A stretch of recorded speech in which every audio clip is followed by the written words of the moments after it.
Hi everyone, welcome back to HardReset.Info channel. Today I will show you how to change master volume in Infinity Nikki.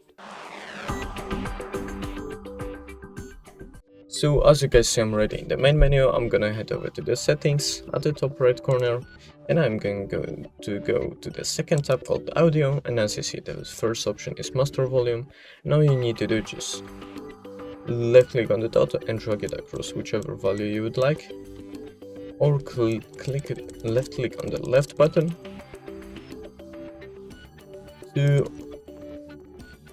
turn down the volume, or left click on the right button to up the volume. And once you selected your value, just hit the top left click on the top left corner to go back, and that's it. Thank you guys for watching this video. I hope you guys enjoyed.